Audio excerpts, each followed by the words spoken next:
Thank you very much, Mr. President. Tonight you saw the very worst and the very best of this country. You saw the very worst by the actions of that coward that the President just talked about. But you also saw the very best because you saw law enforcement do exactly what they're supposed to do. And you'll see the videos come out, I expect, very shortly, and you'll see law enforcement do exactly what we want them to do. And so I echo what President Trump just said, that we are extraordinarily grateful and appreciative of the men and women of law enforcement that did their jobs tonight, including one who was injured. This investigation is ongoing. I expect you will see charges filed shortly. The charges should be self-evident given the conduct, but as you'll hear, there will be multiple charges surrounding the shooting, around the possession of firearms, and anything else that we can get on this guy. The investigation is obviously ongoing and just started. There's federal law enforcement already working on search warrants and doing their job, and I don't want to get ahead of them and don't want to get ahead of the work that they're doing even as we speak. Director Patel and I were just on the crime scene a short while ago, and everybody in this room should rest assured that the Metropolitan Police Department, the FBI, Secret Service, everybody's on the scene doing their job.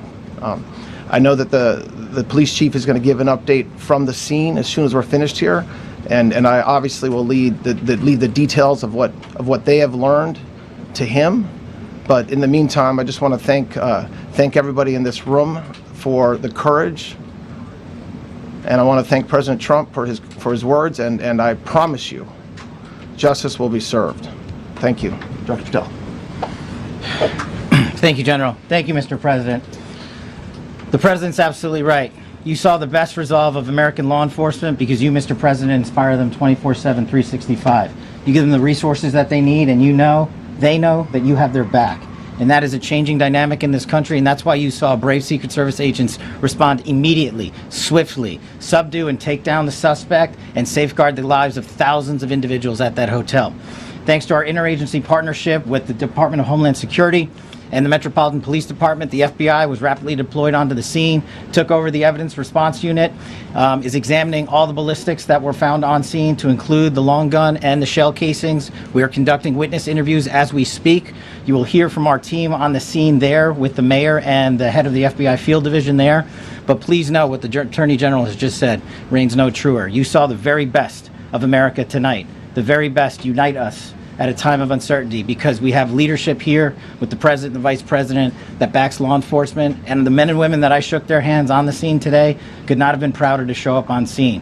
And as the Attorney General said, make no mistake, we are conducting witness interviews. If you have any information whatsoever related to this event, 1-800-CALL-FBI, 1-800-CALL-FBI. No piece of information is too small. No piece of information is inadequate. We will evaluate it all. We will also be conducting interviews of those that were there. And if any of those individuals have information, please come forward to law enforcement or the FBI or the Metropolitan Police Department. We will be examining this individual's background thoroughly. That process has already started, and we are going to ensure that he was either a lone wolf actor or anyone else that was responsible. We will analyze all evidence immediately to make sure that we safeguard this country. Mr. President, Mr. Vice President, thank you for your leadership. Attorney General and Homeland Secretary Merlin, thank you for your partnership in law enforcement. Thank you, Ken. Okay, we'll do a couple and then we go to the chair. Madam Chairman, I just want to say you did a fantastic job. What a beautiful evening, and we're going to reschedule.